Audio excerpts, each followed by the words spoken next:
Hi friends, నేను మీ రంగా ప్రసన్న కుమారిని. అందరు ఎలా ఉన్నారు? బాగున్నారా? మేమైతే చాలా బాగున్నామండి. ఈరోజు అయితే దొండకాయ ఫ్రై చేశాను. ఎలా చేశానో చూసేద్దాం రండి. ఫస్ట్ అయితే దొండకాయలు అయితే తీసుకున్నాను. దొండకాయలు అయితే కడిగి తీసుకున్నాను. 1/2 కేజీ అయితే తీసుకున్నానండి. ఇంకా బాగా శుభ్రంగా కడిగి అయితే చూపిస్తున్నాను చూడండి. ఒక బౌల్ అయితే తీసుకున్నాను. కొత్తగా మన ఛానల్ చూసేవాళ్ళు లైక్ చేయండి, షేర్ చేయండి, కామెంట్ చేయండి, సబ్స్క్రైబ్ చేసుకోండి. ఇక్కడైతే చూడండి, దొండకాయ ముక్కలు అయితే ఇలా కట్ చేసుకున్నాను.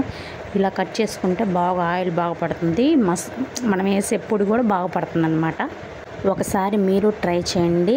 బాగా కుదిరింది. ఫ్రై అయితే నెక్స్ట్ లెవెల్, అంతే, ఇంకా మాటలే లేవన్నమాట.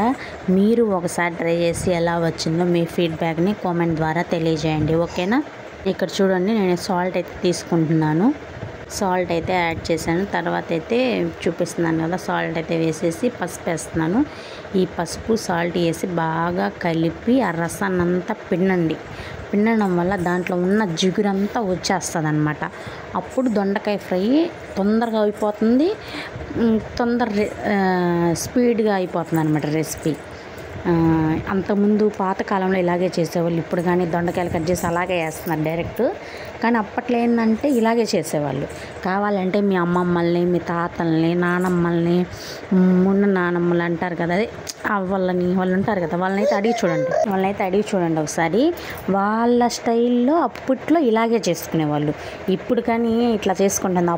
అప్పుడు కర్రీస్ టేస్ట్ వేరు, ఇప్పుడు కర్రీస్ టేస్ట్ వేరు అనమాట. మీరేమంటారో కామెంట్ చేయండి. నేను చెప్పింది నిజమో కాదో కూడా కామెంట్ చేయండి. నేనైతే ముమ్మాటికి నిజమే చెప్తున్నాను. అప్పట్లో అయితే అలాగే చేసేవాళ్ళు. ఇప్పుడు కదా అన్ని వెరైటీస్, కానీ అప్పట్లో అవి ఏం లేవు. అప్పట్లో గట్టిగా ఉన్నారు జనాలు అంటే అప్పుడు తిండిని బట్టి అలా ఉన్నారనమాట.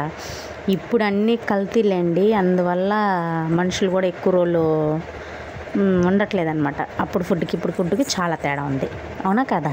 ఇక్కడైతే కట్ చేసేసి తాలింపు అయితే వేసేసాను కదా. మీ మాటల్లో పడి తిరగమాత కూడా పెట్టేశాను. ఇంకా ఏముందిలే, చూస్తూ ఉన్నారు కదా.